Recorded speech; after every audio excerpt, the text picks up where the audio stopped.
9장입니다. 히브리서 9장.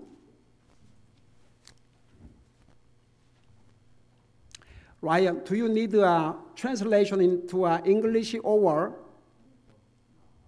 알아들어? Amen. Wonderful. Amen. 우리 9장 25절에서부터 28절까지입니다. 우리 같이 읽습니다. 시작. 또 그분께서는 대제사장이 해마다 다른 것들의 피를 가지고 거룩한 곳에 들어가는 것 같이 자주 자신을 드려야 할 필요가 없으시니 그랬더라면 그분께서 반드시 창세 이래로 자주 고난을 당하셨어야 할 것이라. 그러나 이제 세상 끝에 그분께서 단 한 번 나타나사 자신을 희생물로 드려 죄를 제거하셨느니라. 한 번 죽는 것은 사람들에게 정해진 것이요 그 뒤에는 심판이 있나니 이와 같이 그리스도께서 많은 사람들의 죄를 담당하시려고 단 한 번 드려졌으며 또 자신을 기다리는 자들에게 죄와 상관없이 두 번째 나타나사 구원에 이르게 하시니라. 아멘. 우리 히브리서 9장 앉으시기 바랍니다. 우리가 읽은 이 부분인 엄청난 중요한 교리도 있고 또 얼마나 우리에게 복된 말씀인지 모르겠습니다. 여러분 구약시대 때 우선 잠깐 복습을 하고 구약시대 때에 어떤 사람이 죄를 범하면 1년에 몇 번 하나님 앞에 각종 희생 헌물을 드렸어요. 에이멘. 죄를 지을 때마다. 그러니까 이제 1년에 한 번은 대제사장, 그러니까 그냥 프리스트가 아니고 하이 프리스트, 대제사장이 1년에 한 번씩, 그러니까 홀리 오브 홀리스, 가장 거룩한 장소, most holy place, 거기에 들어가 가지고 우선 대제사장 자신과 자기 가족과 이스라엘 백성들을 대신해서 피 없이는 들어가지 않았다고 그랬어요. 그 짐승의 피 없이는.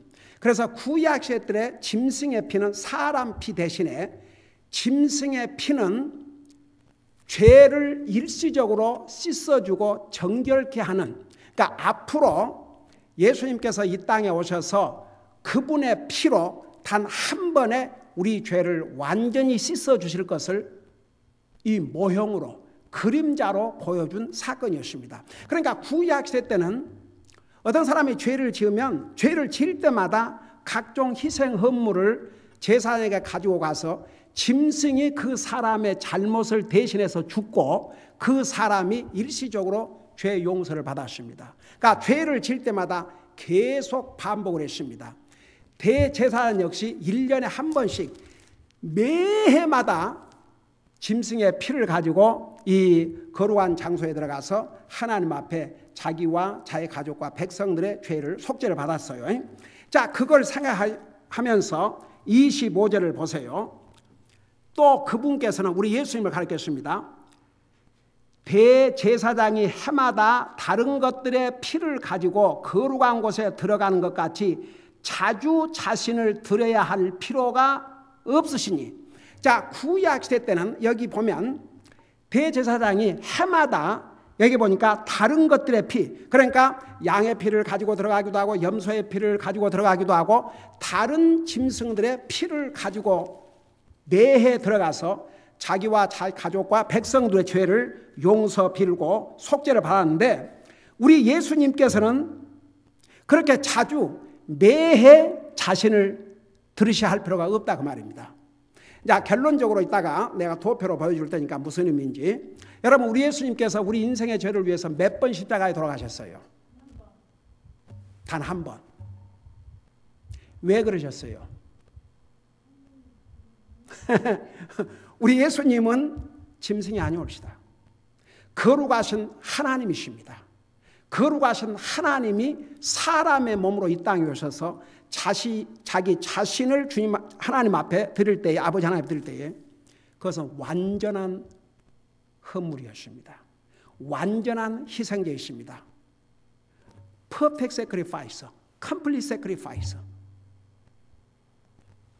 그래서 우리 예수님께서 또다시 2번 죽고 3번 죽고 우리가 죄를 지을 때마다 죽으셔야 할 필요가 없었어요. Jesus didn't have to die as many as we sinned. He died once. That satisfied holy God. 그래서 우리 예수님께서 한 번 자기 자신을 주심으로 완전히 거룩하신 하나님의 기준을 만족을 시키셨죠. 자, 25절, 26절을 보세요. 그랬더라면, 자, 무슨 말하냐면 우리 예수님이 구약시대 때에 대제사장이 해마다 다른 것들의 피를 가지고 그 가장 거룩한 장소에 갔던 것처럼 그렇게 했더라면, 보세요.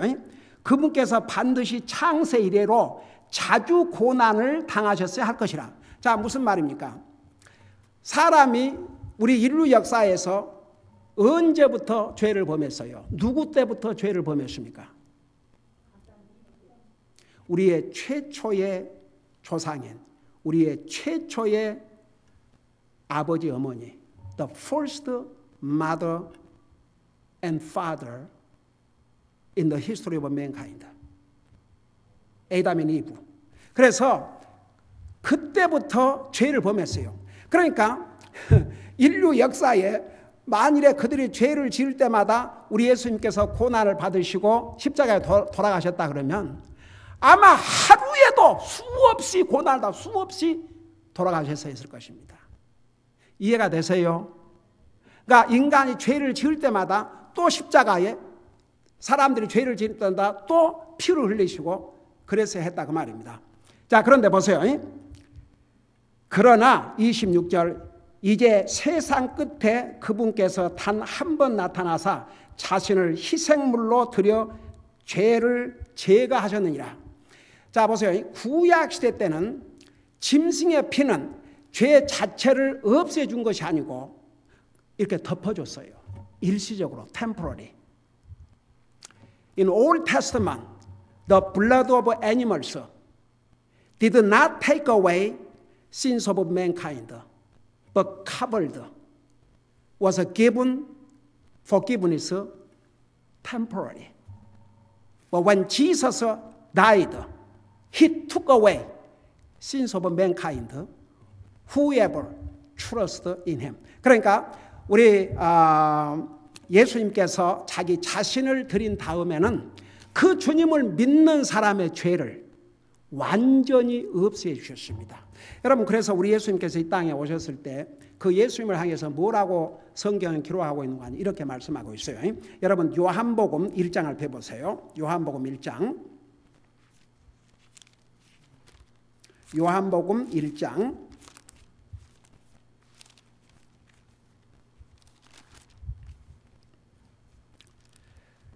여러분 29절을 보시기 바랍니다. verse 29, 29절을 보세요. 거기 보니까 다음 날 요한이 예수님께서 자기에게 오시는 것을 보고 이르되 세상 죄를 제거하시는 하나님의 어린 양을 보라. 우리 예수님을 가리켜서 왜 어린 양을라고 표현하셨냐 그러면 구약시대 때에 대표적인 짐승으로서의 희생물이 양이었어요. 그래서 우리 예수님께서 이 땅에 오셔서 세상 죄를 제거하시는 take away, put away 제거하시는 하나님의 어린 양을 보라. 그래서 우리 예수님께서 희생물로 자기 자신을 주신 것은 바로 인류의 죄를 완전히 없애주시기 위함이셨습니다. 그러니까 보세요. 여기에 인류의 죄라고 그러니까 자동적으로 모든 사람의 죄를 용서받는다는 게 아니고 그 예수님이 나의 죄를 위해서 자신을 주시고 나의 죄를 위해서 피를 흘리셨다는 것을 나의 죄를 위해서 저주를 받으시고 나의 죄를 위해서 자기 생명을 주신 것을 믿는 자. 자, 그 다음에 보세요. 다시 돌아가서 우리 히브리서 9장을 보세요. 그러나 이제 세상 끝에, 여기에 세상 끝에 그 말을 여러분 보세요. 여러분 세상 지금 끝 왔어요 안 왔어요? 세상 끝 왔어요. 자, 우리 예수님께서 이 땅에 오시면서 이제 말세에 들어갔는데, 예수님께서 하늘나라 가실 때가 말세기 초에서 초, the beginning of the end of the world. When Jesus after died on the cross, he went up to the heaven. This world actually began to face the end of the world. The beginning of the end of the world. Now, last of the end of the world. 그러니까 지금은 말세지 말이에요. 근데 여기에서 우리 예수님께서 처음에 오셨을 때, 나와 여러분의 죄를 위해서 자신의 생명을 주셨을 때 세상 끝이라, 그 말은 이제 우리가 9장을 우리가 공부하면서 8장 9장을 보면서 두 가지를 대조로 공부했죠. 첫 언약, 두 번째 언약. The first covenant, second covenant. 자, first covenant, 첫째 언약은 뭐라고 그랬어요? 한마디로 말하면 십계명, 율법. 그 십계명이 우리 인생을 구원할 수 있었어요, 없었어요? 구원할 수 없었어요. 그래서 첫 언약, 이것으로는 우리 인생을 구원할 수 없었기 때문에 우리 예수님께서 second, 그리고 new covenant, 그러니까 두 번째 언약 혹은 피의 언약, 이런 언약으로 오셨는데, 그 언약이 뭐였어요? 한마디로 말하면 예수님이 우리 자신에게 새로 주신 언약은 예수님을 믿음으로 모든 죄를 용서받고 구원받는다는 거. 자, 이해가 되시죠? 그래서 우리 예수님께서 이 땅에 사람의 몸으로 오셔서 나와 여러분을 구원하시기 위해서 자신을 희생의 양으로, 희생물로 드린 그 시점은 구약시대의 first covenant, 구약시대 때의 일화, 구약시대 때 그 시대를 마무리한 마지막이었습니다. 그것을 여기서는 세상 끝으로 표현했어요. 그러니까 그런 의미올시다. 그 다음에 보세요.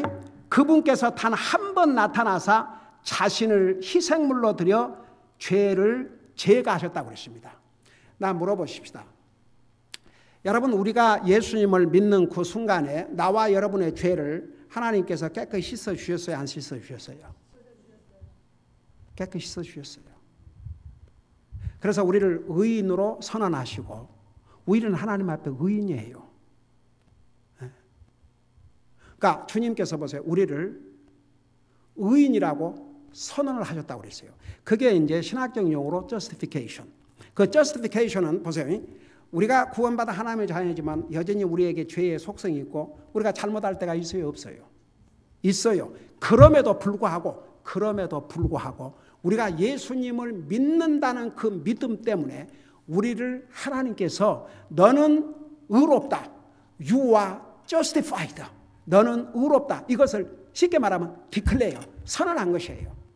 그러니까 마지막에 판사가 보세요. 판사가 이제 모든 변론을 듣고 뭐 무죄를 선고했다든지, 혹은 미국의 대통령, 각 나라 대통령마다 아마 그런 파워를 가지고 있을 줄 믿습니다. 이 민주국가에서는 아무리 살인죄라 할지라도 대통령이 사면을 하면 더 이상 법으로 그 사람을 처리할 수가 없습니다. 옛날 한국에 그 김현희 북한 간첩이었죠. 그 대한항공 폭파 사고로 말미암아 300여 명이 죽음을 당했지 않습니까? 근데 여러 가지 정책인 이유로 그 사람도 사실은 그들의 심부름 역할만 한 것이지, 그래서 이제 정책인 이유로 사면을 했지 않습니까? 더 이상 한국 법으로 그를 살인자로 몰고 갈 수 없었습니다. 근데 어느 침례교 목사님이, 그 스토리를 듣고 그래서 침례교 목사님이 그 김현희 씨를 찾아가서 복음을 전했다고 그래요. 내가 어디에서 그 간증 스토리를 보니까 그 김현희 씨 첫 대답이 뭐냐 그러면, 사람을 300명이나 죽인 저가 용서를 받을 수 있다고 말입니까? 그러니까 이 목사님이 당연하죠. 그래서 자기가 그 김현희 씨가 참 그 미인 아니었습니까? 그래 많은 사람들이 이제 그 이제 완전히 자유의 몸이 됐으니까 얼마나 많은 사람들이 결혼하려고 했지만 그 본인이 나 같은 정말 살인자가, 그러니까 진짜 구원을 제가 받았어요. 하나님께서 나 같은 이 살인자도 용서해 주시고 구원받고 죄 용서받는데 나는 그것이 너무너무 감사해서 남은 삶은 주님과 다른 사람을 위해서 살겠다. 내가 오래전에 그 스토리 읽었는데 참 어메이징. 보세요. 우리 하나님 앞에 여전히 잘못 많이 해요. 죄를 지어요. 그렇지만 하나님께서 우리를 의인이라고 선언을 해 주신 것입니다. 그래서 우리가 잘못했을 때는 우리 마음의 평화를 위해서 하나님 앞에 용서를 구하고 하나님과의 관계를 손상시키지 않도록, 그래서 우리가 잘못하면 고백을 하라고 했습니다. 이건 반드시 해야 됩니다. 그래야 하나님과 우리와의 관계를 손상시키지 않고 내 마음속에 여전히 기쁨과 평안을 누릴 수가 있습니다. 근데 하나님 편에서는요, 우리가 주님을 영접하는 그 순간에 우리의 모든 죄를 다 용서해 주셨다는 말입니다. 그러니까 죄를 제거해 주셨다고 그랬습니다. 자, 그 다음에 보세요. 내가 이제 이 마지막 부분에서 내가 도표로 비교를 해서 첫째 언약, 둘째 언약, 짐승의 피를 통해서 결과, 예수 그리스도의 피를 통해서 그 결과를 이렇게 여러분이 한눈에 볼 수 있도록 보여줄 테니까 잠깐 기다리세요. 그리고 이제 27절에 보세요. 한 번 죽는 것은 사람들에게 정해진 것이요 그 뒤에는 심판이 나니. 여러분, 이 성경 구절은 복음을 전할 때에 반드시 전해야 될 메시지입니다. 말씀입니다. 여러분, 이상해요. 하나님 믿는 사람이든 안 믿는 사람이든 한 번 죽는 것은 정해졌다는 거 다 믿어요. 아무리 하나님 안 믿는 사람도 내 평생 동안 그 많은 사람을 개인적으로 문을 두드리고 전도하고 사람 만나 전하면서 내가 물어보죠. 언젠가나 죽을 거 믿습니까? 그러면요, 하나님 안 믿는 사람도 아니 당연히 죽지 어디 안 죽는 사람이 어디 있습니까? 그렇게 나와요. 다 믿어요. 왜? 보세요. 자기들의 조상이 다 죽었고 지금도 계속 죽어가고 있고 자기도 죽어요. 이제 그 사실은 아무도 부인할 수 없습니다. 근데 이 두 번째 걸 사람들이 안 믿으려고 그래요. 믿고 싶지 않아요. 그 후에는 심판이 있다. 여기서 한 번 죽는 것이 정해져 있다 그 말을요, 영어로는 뭐라고 표현했냐면 as it is appointed unto man once to die. 자, 그 말이 무슨 말이에요? 이런 뜻이에요. 약속이라 그럴 때 우리 한국말로는 약속 그러면 다 약속인데 영어에는 약속이란 말이 여러 말이 있어요. promise, appointment. 근데 이 promise와 appointment는 똑같이 한국말은 약속이지만 그 의미가 아주 다릅니다. promise라고 하는 것은 보세요. 예를 들어서 내가 쉬운 얘기를 해줄게요. 내가 여러분들에게 우리 형제님 자매님 제가 한번 점심을 사겠습니다. 약속합니다. 이게 약속이에요. 근데 다시 약속을 한 다음에 어포인먼트를 해야 돼요. 그 어포인먼트는 시간과 장소. 이게 정해져야 어포인먼트가 됩니다. 약속은 그냥 이제 약속이에요. 그 약속을 구체적으로 이루기 위한 것이 어포인먼트입니다. 그래서 시간과 장소를 해야 어느 식당에서 몇 시까지 오십시오. 제가 거기서 같이 점심하고 식사 대접을 하겠습니다. 그게 어포인먼트예요. 제가 한번 점심을 사겠습니다. 그건 약속이에요. 그 약속을 구체로 이루려면 어포인먼트를 해야 되거든요. 자, 이해가 되시죠? 예. 그 영어에서는 거의 분명해요. 여기에 보면 보세요. 우리는 언제 죽을까 알아요? 몰라요. 그 모르는 것도 하나님 은혜예요. 여러분 그렇게 생각 안 하셔요? 여러분이 언제 어디에서 어떤 방법으로 죽을 거라 그것을 미리 안다 그러면 이거 살만 나겠어요? 안 나겠어요? 그래도 이거 하나님의 은혜올시다. 우리가 언제 죽을지 몰라요. 뭐 내일 죽을지라도 내일 죽고 죽는다 그런 생각 안 하고 살아요. 오래오래 살 것이라고 그렇게 믿고 살지요. 오늘 그 뉴스 기사에 어떤 부부가 71년을 같이 살았답니다. 71년을. 그러니까 20살에 결혼했다 할지라도 91세겠죠. 근데 같은 날 죽었어요. 그러고 사진이랑 나왔는데 그래서 내가 그걸 보고 우리 집사람한테 얘기해 주면서 이 말씨 제가 우리 집사람한테 쓰는 표현으로 내가 주님이 하나님께서 나를 먼저 불러가시면 그날 바로 따라오소. 그러니까 집사람의 답이 뭔 줄 아십니까? 같이 가야지요. 하나님께서 우리 같이 부르실 거예요. 누가 합니까? 밤에 침대에서 우리 애들은 죽는 그런 얘기하면 아주 싫어해요. 그러면 뭐라는 줄 아세요? 우리도 같이 갈 거예요. 그리고 오는 데는 순서가 있지만 가는 데는 순서가 없는 거 아빠도 잘 아시잖아요. 와, 한 번도 그냥 지나가 본 적이 없어요. 그래서 그냥 그런데 어떻든 간에 참 71년을 같이 살고 같은 날 갔어요. 이제 그 양반들이 구원 받은 사람인지 아닌지는 모르겠지만 구원 받았다면 하늘나라에서 이제 참 또 다시 만나서 이제 영원히 이제 살게 되겠죠. 자, anyhow, 자 그래서 여러분 이게 우리가 여러분 사람들 하나님 안 믿고 성경 안 믿지만 나는 진짜 어떻게 답답한 게 어떨 때 참 너무너무 답답한 게 하나님 안 믿고 성경 안 믿는 사람. 이 성경 안 믿는다고 해서 죽어요 안 죽어요 사람들. 결국 성경대로 다 죽어야 됩니다. 성경대로. 이게 한 번 죽는 정한 것이요. 그 후에 심판이 있다. 그러면 여러분 보세요. 죽는 것은 하나님께서 하시고 그 후에 심판이 있으라는 것은 하나님께서 안 지키실 것 같아요. 다 지키셔요. 그래서 하나님 말씀이에요.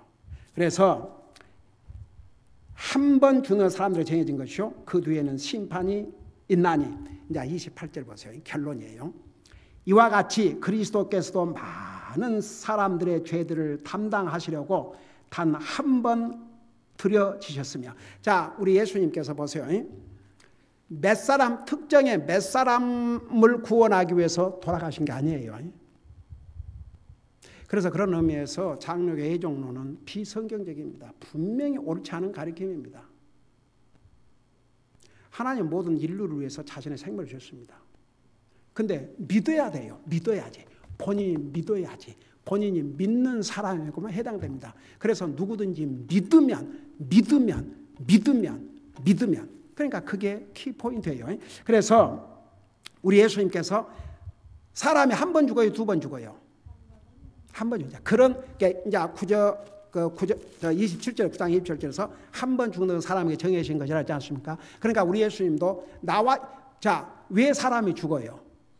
죄값으로 죽어요. 그러니까 예수님도 우리의 죄값으로 단 한 번 십자가에서 자기 생명을 주셨다. 그런 뜻입니다. 그래서 들으셨으며 또 자신을 기다린 자들에게 죄와 상관없이 두 번째 나타나사 구원에 이르게 하시리라. 자, 이거 아주 중요한 교리입니다. 여러분 분명히 이해하셔야 됩니다. 여기에 이제 그리스도께서 많은 사람들의 죄들을 담당하시러 한 번 들으셨으며 또 자신을 기다리는 자들에게. 여러분 예수님을 기다리는 자가 누구라고 생각하십니까? 하나님 믿는 사람들이 하나님을 기다리지요. 예수님을 기다리죠. 하나님 안 믿는 사람이 무엇 때문에 하나님 기다립니까? 여러분 하나님 안 믿는 사람들은 어떤 생각을 하는 줄 아세요? 죽으면 끝이다 그래요. 죽으면 끝이라 그래요. 뭐 죽으면 끝이지 무슨 죽음다. 근데 보세요. 그 하나님을 제사를 믿는 사람이 제사 지내요? 안 믿는 사람이 제사 지내요? 그러죠. 안 믿는 사람이 왜 제사 지내요? 자기 조상들이 그 영이 죽지 않고 살아있다고 믿기 때문에. 그러니까 앞뒤 맞아요, 안 맞아요? 그러면 믿는 사람은 왜 제사를 안 지내요? 믿는 사람은 구원받지 못하고 죽은 영혼은 지옥 가 있고 구원받은 영혼은 하늘나라가 있는데 지옥 간 영혼이 하늘나라 간 영혼이 제사 차린다고 와서 먹으러 안 와요. 못 와요. 그래서 믿는 사람은 조상을 기념, 그러니까 추모 예배를 드린다든지 기념 예배를 드린 이런 것이지 무슨 제사상 타는 그 제사상 타려갖고 누가 먹어요? 솔직히 누가 먹어요? 차린 사람이 살아있는 사람이 먹고 앉았어요. 그러니까 앞뒤가 안 맞아요. 하나님을 안 믿으면요 앞뒤가 안 맞아요. 그러니까 it doesn't make any sense. Unbelievers think if they die that's it. But look at what they doing for the dead. Once their loved ones died, they sacrifice to the dead. So they believe their soul and spirit still alive, even unbelievers. But they don't think they want to live forever with their spirit and soul. What place? Unbelievers in hell, believers in heaven. Only that's different. 그러니까 보세요. 안 믿는 영혼도 살고 믿는 영혼도 사는데 사는 장소가 다른 것뿐이죠. 안 믿는 영혼은 지옥에서 영원히 살아야 되고 믿는 영혼은 천국에서 영원히 살게 되고. 근데 이제 여기에 중요한 것이 있습니다. 자신을 기다리는 자들에게 죄와 상관없이 두 번째 나타난다 그러는데 이게 무슨 뜻이에요?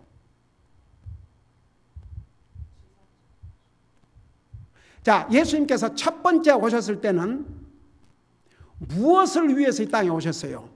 무엇 때문에 이 땅에 오셨어요? 죄, 우리의 죄값을 지불하시기 위해서.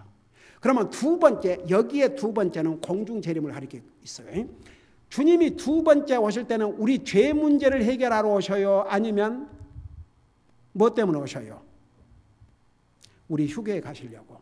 그래서 여기에 죄와 상관없이 두 번째 나타나시사 구원에 이르게 하시냐. 이 구원은 무슨 구원을 얘기한다고 그랬어요? 육신의 구원. 자, 보세요. 자, 우리가 이제 주님을 믿고 죽으면 우리 육체도 어디로 가요? 뭐 하여간 뭐 불태우든지 땅에다 묻든지 결국은 성경대로 더스트. 그러니까 너는 더스트에서 왔으니 더스트로 가라 할 때 다시 이제 먼지로 흙으로 너희가 흙이 왔으니 흙으로 돌아가라. 육체는 흙으로 돌아가요. 그리고 이제 믿는 사람은 그 영혼이 하늘나라가 있어요. 그러니까 예수님이 공중 재림하실 때 여기에 구원은 육신의 구원을 가르쳤습니다. 예수님을 믿고 죽은 모든 육체 사실은 다 뭐 뼈도 남지 않고 다 썩고 재가 돼버렸지요. 그렇지만 하나님의 능력으로 살리셔요? 못 살리세요? 하나님의 능력으로 살리셔요.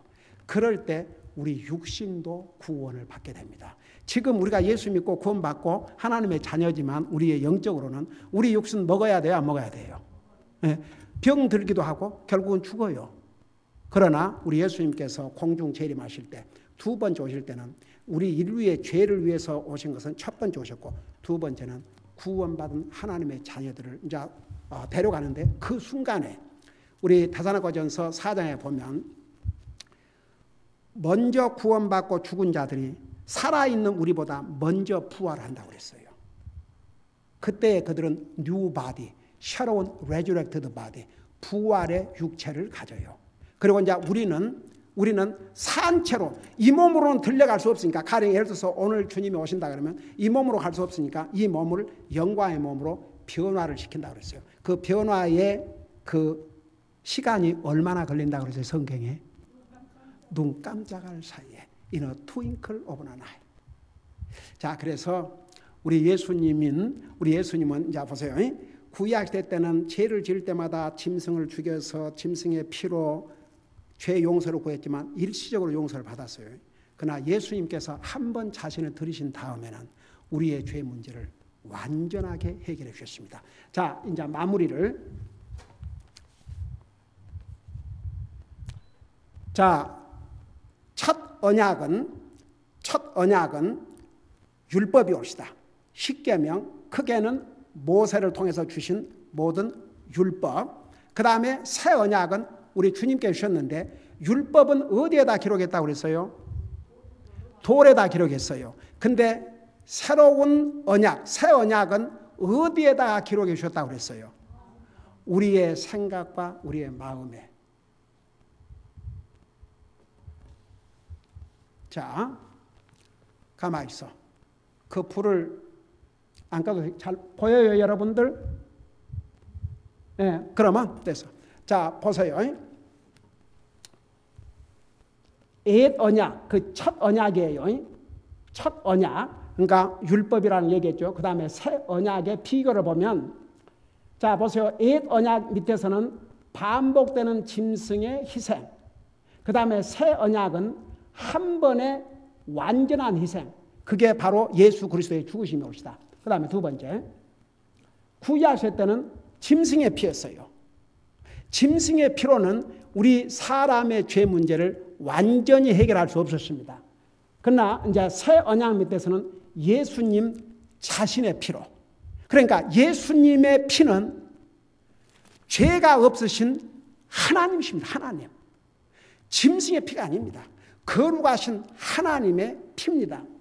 죄가 섞이지 않는 거룩한 피입니다. 그 다음에 세 번째는, 그러니까 옛 언약, 첫 번째 주신 언약, 짐승을 통해서, 짐승의 희생을 통한 언약은 죄를 일시적으로 덮어줬지만 우리 예수님을 통해서는 죄를 없이해 주셨다고 그랬습니다. 여러분, 하나님 편에서, 우리가 예수님을 믿는 순간에 하나님 편에서는 우리가 죄가 하나도 없는 것처럼 여겨주셔요.